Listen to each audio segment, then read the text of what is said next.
terminal sa Cadiz. So papunta tayo ngayon ng Cebu. Cebu, Tabuelan. Nakasakay na tayo sa Cebu. Ayan, so yung ticket natin na yan. Nasa punta ka ng Cebu from Cadiz, 400. So hanggang dulo na yun ng Mabolo sa Cebu ng terminal.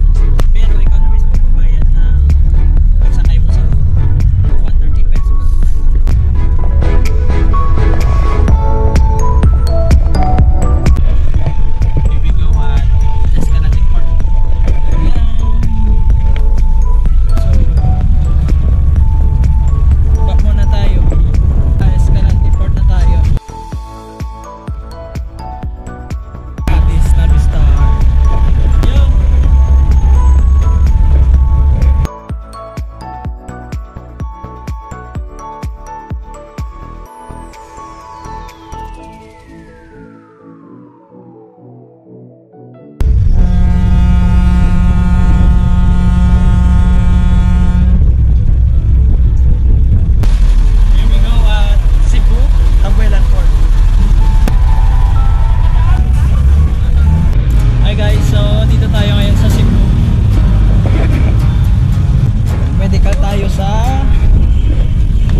Pishisyan, malapit dito lang sa Mabolo.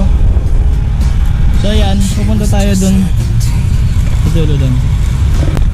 Nagkataon na kumain ako ng almusal sa bahay nila. May binibenta silang almusal. So pagkain natin, nagtanong ako sa kanya kung meron siyang alam na matutulugan. So ayan, nag-offer si nanay. So ayan, maraming salamat. Sobrang blessed talaga. Sobrang blessed talaga guys, kasi merong taong tumulong sa atin na patuloyin tayo sa 3 araw at 2 gabi sa napakamurang halaga. Kaya dito ang bahay ni nanay, shout out dito. Nay! Thank you again. Thank you again. Gapon pa ko, wala ka paligo mo.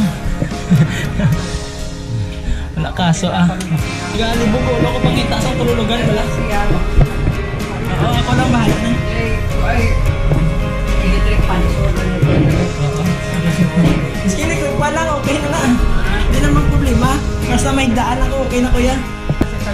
Katag mo kaliwan. Ara-ara mera. Okay. Salamat din. Oo, salamat din. After all that I've done, you're still by my side.